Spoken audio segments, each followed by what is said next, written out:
What's up, YouTube? Welcome to another session of the Gobble-Cop Podcast. I hope you guys are ready for me to pass this cup of content to you guys. Today, I have another reaction video for you guys, but before we start the video, please show your toko some love and support. Please like and subscribe to my channel. My goal is to hit 10K by the end of this year, 2021. You guys already know I'm all about manifesting my goals and speaking it into reality. Show some love and support. So today's video is a topic I always have to debate with radical feminists. That the reason why modern women today in first world countries are not achieving the outcomes they want for their life, it has nothing to do with their life choices, but it has everything to do with the patriarchy. That men are so evil and want to suppress women, even though men built the very infrastructure of the world that you comfortably live in today, ladies, in Western society. But yet, I digress. Let's watch this video. That's my idea of the patriarchy, which is a system of male dominance of society. Yeah, but that's not my sense of the patriarchy. So what's yours? Well, in what sense is our society male-dominated? The fact that the vast majority of wealth is owned by men, the vast majority of capital is owned by men. Women do more unpaid labour. A very tiny proportion of men, and a huge proportion of people who are seriously disaffected are men. Most people in prison are men. Most people who are on the street are men. Most victims of violent crime are men. Most people who commit suicide are men. Most people who die in wars are men. People who do worse in school are men. It's like, where's the dominance here precisely? Okay, I'm going to stop it right here, but exactly, where is the dominance, right? That is one of the things I've always noticed about radical feminists, is that they're always using the highly successful men as their argument of why the patriarchy exists. Like, how come there are more male CEOs, more male billionaires, more male millionaires, always complaining, instead of looking at the raw data and the facts, that because of differences in temperament and personality between men and women, which has a big implicator of why men and women choose different careers. That's like me saying, how come there are more female nurses than men? Oh my God, the matriarchy is suppressing men. No, it's because most men are not interested in that type of work, because women are more nurturing and caring than men. It's that simple. And also, he made a great point that feminists always want to use the highly successful men to represent male dominance in all of society, of how suppressed women are.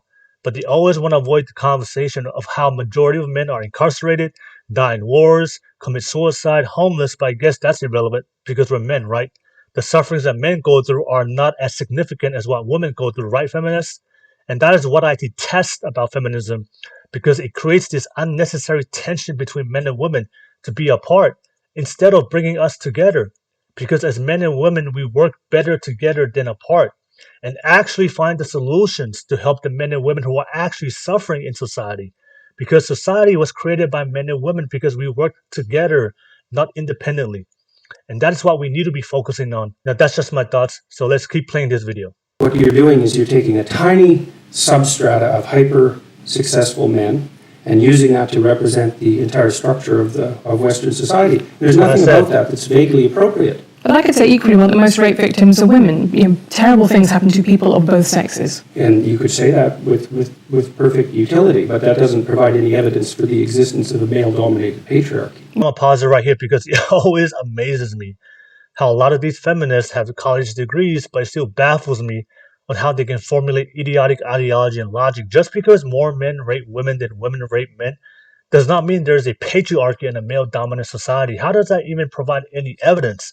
And I didn't even graduate college to understand that simple logic. But nevertheless, this is what modern women in today's society has progressed to, fellas. But thank God for Jordan Peterson, y'all. We have to protect this man at all costs. But let's keep it going. It just means that terrible things happen to both genders, which they certainly do. But there are almost no women who rape men, for example. So that is an asymmetry there in sexual violence.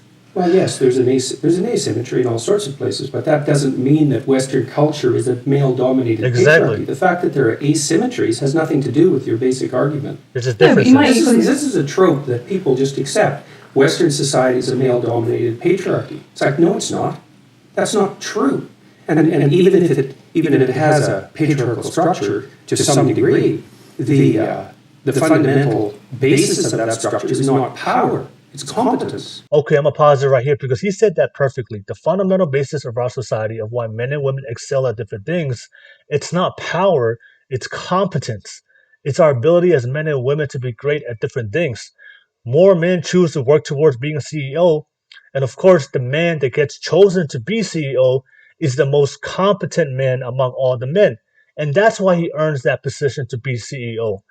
And if that CEO abuses his power, that's just a man that abused his power. It doesn't mean all the men came together and formed this patriarchy and are suppressing women. You have to think about that. I'm telling you, Jordan Peterson does not miss, y'all. But let's keep it going. That's why our society works. It's only when a structure degenerates into tyranny that the fundamental relationships between people become dependent on power. It's not power. If you hire a plumber who's likely to be male, it's not because there's roving bands of tyrannical plumbers forcing you to make that choice. And it's the case with almost every interaction that you have at the face of our culture. You're dealing with people who are offering a service of one form or another, who are usually part of the broad middle class, and who offer, and what you're looking for is the person who can offer the best service, and you can find it. It's not a consequence of being dominated by anything that's tyrannical. Okay, let me pause it right here because Jordan actually makes a great point that I mentioned earlier. There is a difference between one man or a few men abusing their power than a whole patriarchal society dominated by men for the purpose of suppressing women. And that's why I believe a lot of these feminists are just women who have had bad experiences with men and want to blame all the men. And that's why I believe radical feminism is dangerous because it's creating a generation of women who have a victim mentality. And as you guys know, if you live your whole life as a victim, you're going to live a life full of pain, suffering, and hardship. But let's keep it going, guys. We're almost at the end of the video. And then again, our culture, our Western culture, which is by no means perfect, and certainly has tyrannical elements like all cultures do, is the least tyrannical society that's ever been produced, and certainly the least tyrannical society that exists now. This whole patriarchy thing, I think you have no idea how pernicious and dangerous it is. Well, no, I don't. I really don't. Go on.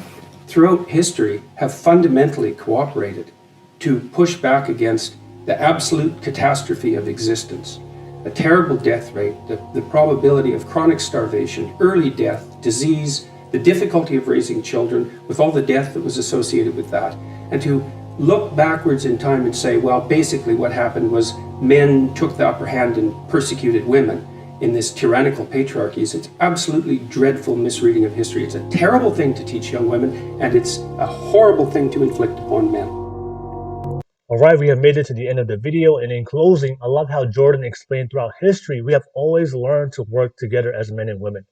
Has it been perfect? Of course not. That's life. It's up and down.